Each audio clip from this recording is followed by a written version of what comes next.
بسم الله الرحمن الرحيم نحمده ونصلي على رسوله الكريم أما بعد فأعوذ بالله من الشيطان الرجيم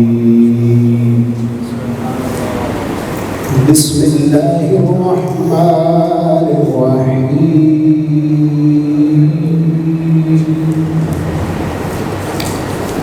ولا تقولوا لمن يقتل في سبيل الله أموات بل أحياء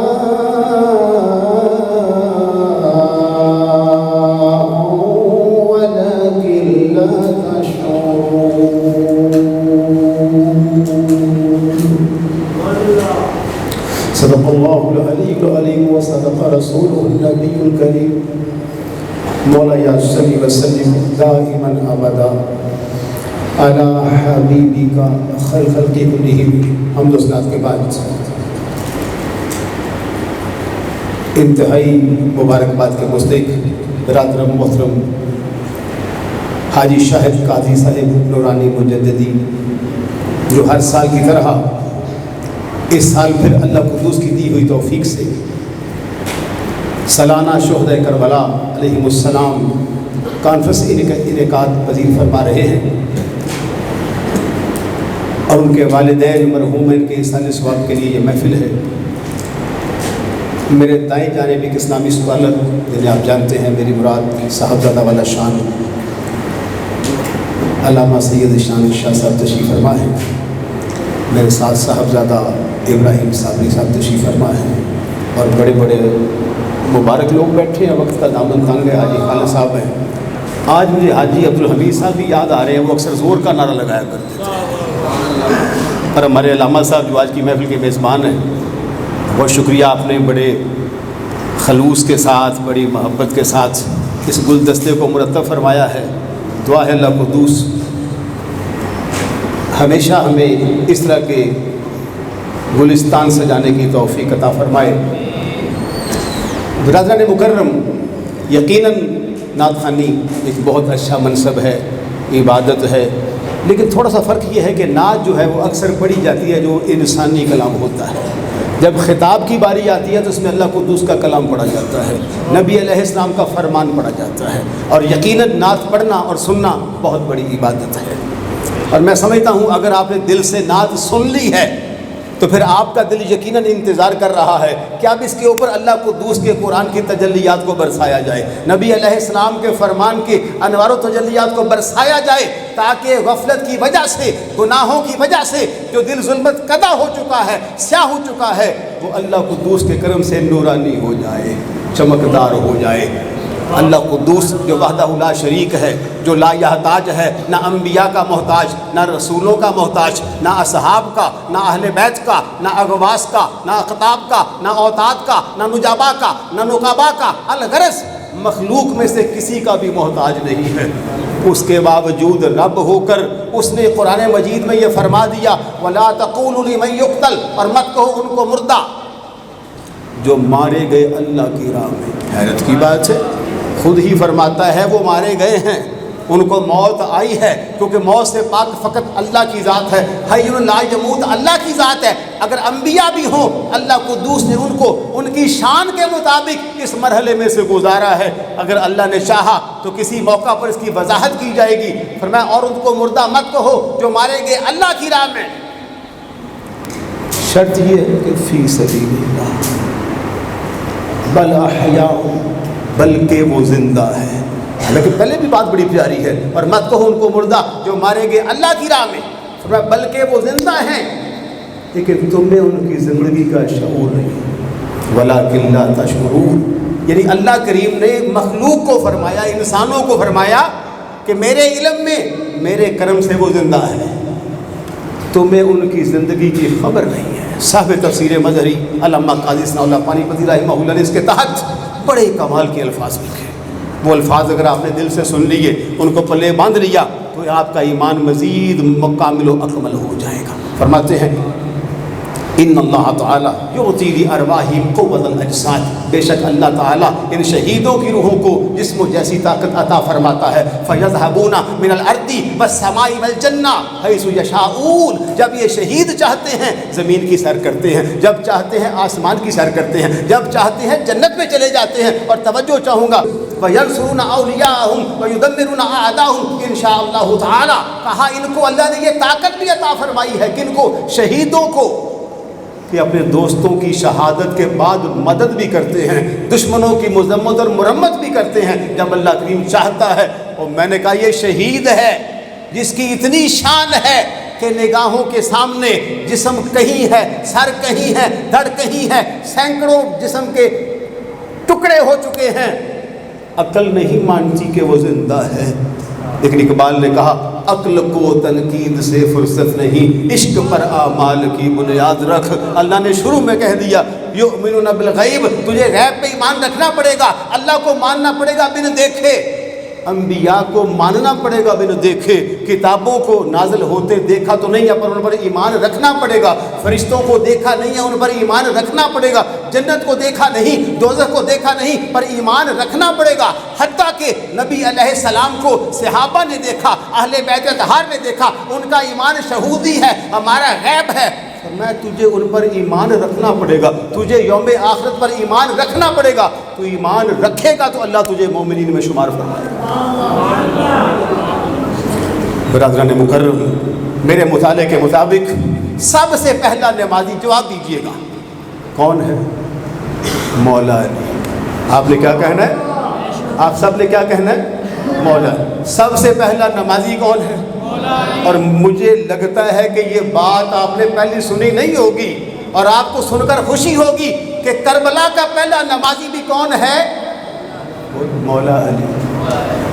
اب بولتے کیوں؟ کربلا کا پہلا نمازی کون ہے؟ اونچی بولیے. جس کو نبی کریم نے فرمایا انت اخی فی الدنیا والآخرہ، وہ کون ہے؟ وہ کون ہے؟ جس کا انتخاب سیدہ کائنات کے لیے اللہ قدوس نے فرمایا، وہ کون ہے؟ تھک گئے بندے، دعا کریے. کیوں نہیں مولا علی آپ کہتے؟ ان کا نام لیں، ان کا نام عبادت ہے. نبی پاک کی حدیث ہے ذکر علی عبادت. کس کا ذکر عبادت ہے؟ بولیے. ایسے کس کا چہرہ دیکھنا عبادت ہے؟ النظر الی وجہ علی عبادت. کس کا چہرہ دیکھنا عبادت ہے؟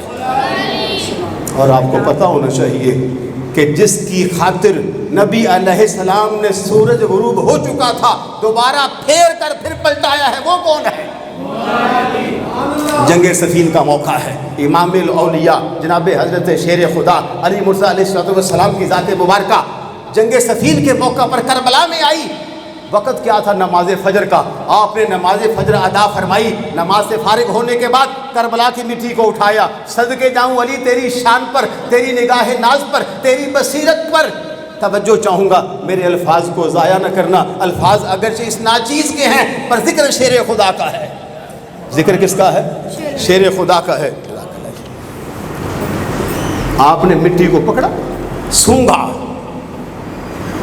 سونگنے کے بعد محسوس کیا، کہا یہ وہ جگہ ہے، یہ وہ جگہ ہے جہاں پر ایک جماعت کو شہید کیا جائے گا. اس کے بعد یہ بھی فرمایا اس جماعت کی شان یہ ہوگی، اس جماعت کا کمال یہ ہوگا، اس جماعت کی خوبی یہ ہوگی کہ اللہ کریم ان سارے شہیدوں کو بغیر حساب جنت میں داخل فرمائے گا. اور میں نے کہا لوگ آج نبی کا علم تولتے ہیں، پہلے میرے نبی کے غلام علی کے علم کو تو دیکھو، جن کے بارے فرمایا آنا دار الحکمت و علی بابوہا، میں حکمت کا شہر ہوں، علی اس کا دروازہ ہے. اور دروازے کے لیے ضروری ہوتا ہے کہ شہر کے ساتھ جڑا رہے. دیکھا کبھی باٹی گیٹ، لوہاری گیٹ دیکھیں آپ نے؟ دہلی گیٹ شہر سے ہمیشہ جڑا رہتا ہے، دروازہ جدا نہیں ہو سکتا. میں نے آپ کو مثال سمجھائی ہے، جیسے یہ دروازہ شہر سے جدا نہیں ہوتا، صبح ہو یا شام ہو، دوپہر ہو یا سپہر ہو، گرمی ہو یا سردی ہو، خشکی ہو یا تری ہو، کائنات میں کچھ بھی ہو سکتا ہے، تیرا اور میرا علی تیرے میرے رسول سے جدا نہیں ہو سکتا. برادران مکرم، کربلا کا عنوان بڑا لمبا عنوان ہے. توجہ چاہوں گا، اللہ مجھے ایک حدیث پاک یاد آئی، نبی علیہ السلام کا فرمان، میرے آقا علیہ السلام فرماتے ہیں من احب الحسن والحسین، بڑی توجہ، من احب الحسن والحسین فقد احبنی، نبی پاک فرماتے ہیں جس نے پیار کیا حسن کے ساتھ، جس نے پیار کیا حسین کے ساتھ، وہ یہ نہ سمجھے کہ انہی کے ساتھ فقد احبنی، وہ سمجھے کہ وہ مجھ محمد کے ساتھ محبت کر رہا۔ میں نے کہا حضور کا فرمان ہے، اور حاجی صاحب ایسے جلال میں نہیں آ گئے تھے، ان کے لیے بھی نبی علیہ السلام کا فرمان حدیث کا حصہ باقی رکھا ہوا ہے میں نے۔ آپ کا جلال بر حق ہے، کیونکہ کبھی کبھی داتا حجویری کے ہم غلام ہے، کشف المجوب میں یہ بات لکھی ہوئی ہے، داتا صاحب کہتے ہیں اخلاق، نرمی، محبت سب کچھ ٹھیک ہے، کبھی کبھی دین پر لانے کے لیے سنت فاروق اعظم کو بھی زندہ کر لیا کرو۔ فرمایا اہل حق جو مشائخ علماء سختی کرتے ہیں، سنت فاروق اعظم کو زندہ کرتے ہیں۔ فرمایا ومن ابغضہما فقد ابغضنی، حسنین سے جو محبت کرتا ہے، رسول عربی سے محبت کرتا ہے، فرمایا جن کے سینوں میں حسنین کا بغض ہے، یہ نہ سمجھے کہ وہ سبتین کا بغض ہے، شریفین کا بغض ہے، کریمین کا بغض ہے، نہیں نہیں، وہ سمجھے کہ جس کے سینے میں حسنین کا بغض ہے، رسول عربی کا بغض ہے۔ میں نے حدیث پیش کی ہے، اور اگر حسن و جمال کا تذکرہ بھی ہو جائے، راوی مولا علی، بولیے راوی کون؟ کبھی سبحان اللہ کہا کرے، میں کہلواتا نہیں ہوں، لیکن آج میرا دل کیا کہ آپ کہیں مولا علی کے لیے، میرے لیے آپ کیا کہتے ہیں؟ توجہ، صورت کون بناتا ہے؟ قرآن کہتا ہے اللہ بناتا ہے، حسن کون دیتا ہے؟ اللہ دیتا ہے، شکل کون دیتا ہے؟ اللہ دیتا ہے۔ امام حسن کی شکل و صورت کیسی تھی؟ امام حسین کا چہرہ پر نور کیسا تھا؟ علی سے بہتر کون بتا سکتا ہے؟ فرمایا الحسن اشبہ برسول اللہ صلی اللہ علیہ وسلم ما بین السدیل الراس، کہا امام حسن جو تھے سینہ سے لے کے سر انور تک سارے کے سارے مصطفیٰ کریم سے ملتے تھے، اور ہم علی والے ہیں، ہمارے لیے اللہ کا قول بھی حق ہے، نبی کا فرمان بھی حق ہے، اور علی کا فرمان بھی حق ہے۔ ایڈا ٹھنڈا حق، ایڈا ٹھنڈا حق، علی واسطے زور لاؤ یار۔ جب خیبر کو کس نے اکھاڑا ہے؟ یہ علی کے بچوں کا کرم ہے، وہ کسی نے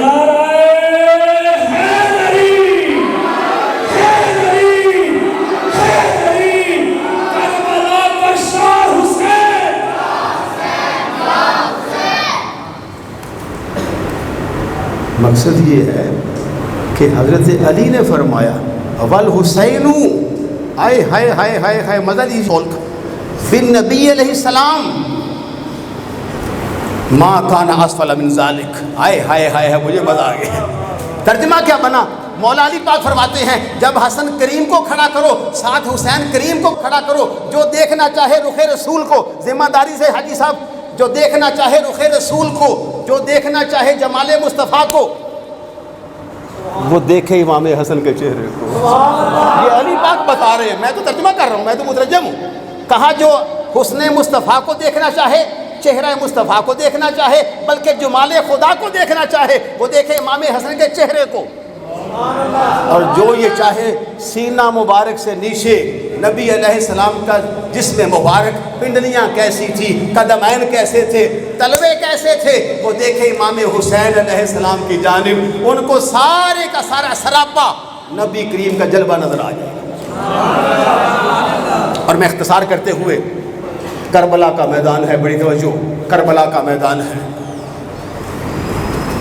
امام علی مقام امام حسین شہزادہ کونین علیہ السلام کی آنکھ لگی، بڑی توجہ، جب آنکھ لگی، خواب میں لوگ بہت کچھ دیکھتے ہیں، بہت کچھ دیکھا ہوگا، ہر چیز مبارک، کعبہ بھی، مدینہ بھی، لیکن صدقے جاؤں حسین تیرے اس خواب پر، میرے امام علی مقام کربلا میں ہیں، دشمنوں کا جم غفیر ہے، ہزاروں کا لشکر ہے، تیرے میرے امام کی آنکھ لگی، آنکھ لگی تو نبی کریم علیہ السلام تشریف لے آئے، سینہ پر ہاتھ رکھا، امام حسین کے سینے پر نبی پاک کے ید اللہ والا ہاتھ رکھا، دعا فرمائی اللہم آت الحسین صبر و اجرا، یا اللہ میں بھی تیری رضا میں راضی ہوں، سیدہ بھی راضی ہے، علی بھی راضی ہے، حسن بھی راضی ہے، میرا حسین بھی راضی ہے، بتا تو پہلے دیا تھا تو نے، پر میں دعا کر رہا ہوں اللہم آت الحسین صبر و اجرا، کہا حسین، نبی کریم علیہ السلام گفتگو کر رہے ہیں،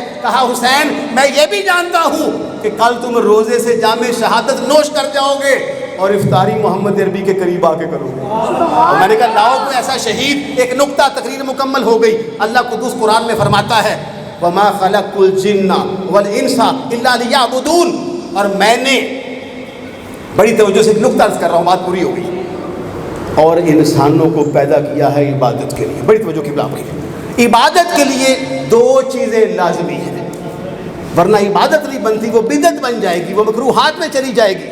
پہلی شرط یہ ہے کہ اس کا تعلق اللہ تعالیٰ کے ساتھ ہے، جیسے درود اور سلام ہے، نماز تو اللہ پڑھتا ہے لیکن روزہ رکھتا ہے۔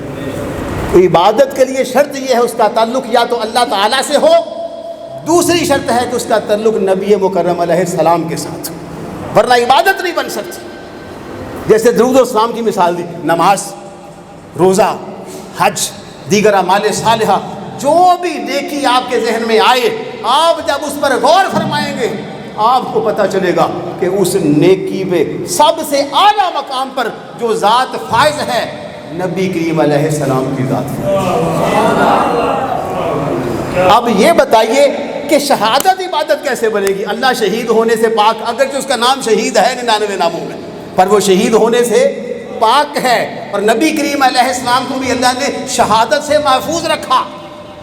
قرآن کہتا ہے وَاللَّهُ يَعْصِمُكَ مِنَ النَّاسِ، اے محبوب ہم تمہاری ہر وقت حفاظت کرتے ہیں، ہم قرآن کے بھی محافظ ہیں، صاحب قرآن کے بھی محافظ ہیں۔ بڑا نکتہ ہے، آخری بات ہے، اب شہید نہ اللہ ہوا نہ نبی کریم علیہ السلام ہوئے تو پھر شہید زندہ کیسے ہوگا؟ شہادت عبادت کیسے بنے گی؟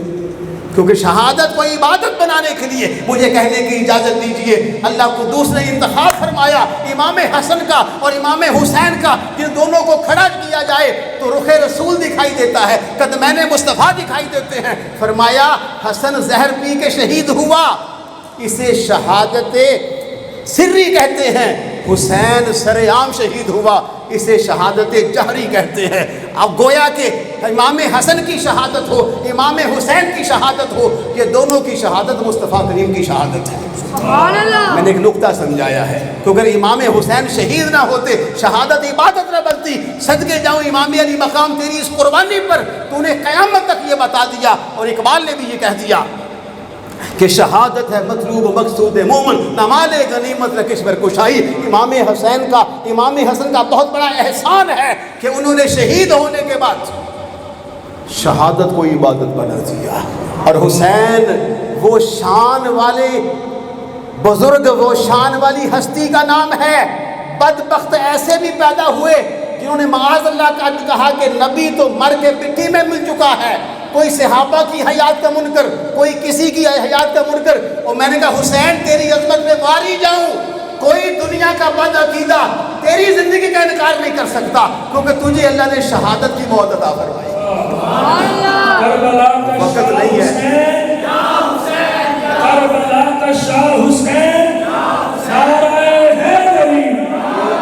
ایک میرا شعر سن لیں۔ آج کل وہ لعنت کا ایشو چل رہا ہے سوشل میڈیا پہ، میں نے جوانی میں لکھا تھا، اب اپنا ذوق ہے نہیں، ہر بندے کو حق حاصل ہے، ہم غلام ہیں سارے بزرگوں کے، وہ نقشبندی ہو، سہروردی ہو، چشتی ہو، قادری ہو، ویسی ہو، شاذلی ہو، رفاعی ہو، ہم ان کے غلاموں کے بھی غلام ہیں، کیونکہ وہ اللہ کے پیارے ہیں، اس لیے وہ ہمیں بھی پیارے ہیں۔ میں نے جوانی میں لکھا تھا، آئے ہائے کانٹوں نے گھیر رکھا تھا زہرا کے پھول کو۔ آپ سمجھیں گے نا کانٹے کون ہے، سمجھ آ رہی ہے؟ شاعری کی وہ زبان ہے، آئے شاباش۔ کانٹوں نے گھیر رکھا تھا زہرا کے پھول کو، عظمت خدا نے بخش دی ابن بطول کو۔ جی کانٹوں نے گھیر رکھا تھا زہرا کے پھول کو، عظمت خدا نے بخش دی ابن بطول کو، شافی 1000 بار ہو لانا یزید پر۔ میرے ساتھ شامل ہو جائیے، حسین خوش ہو جائیں گے۔ دلائل پہ بڑے وقت کم ہو گیا۔ شافی 1000 بار ہو لعنت یزید پر، کیوں ہو شافی 1000 بار ہو لعنت یزید پر، اس نے شہید کر دیا آل رسول کو۔ میں کہتا ہوں آل رسول کا جو دشمن ہے وہ رسول کا دشمن ہے، ہم اس پہ لعنت نہ دیجیے تو کرے کیا؟ آج کا یزیدی بھی لعنتی ہے، اس دور کا یزید بھی لعنتی ہے، اور قیامت تک آنے والا ہر یزید لعنتی ہے۔ اللہ قدوس زندگی بھر امام حسین علیہ السلام کے ذکر میں جینا اور مرنا نصیب فرمائے. تو ان کے ذکر میں مرے گا وہ پھر زندہ رہے گا. بھائی صاحب آپ کو مبارک ہو آج کی محفل کا نکال.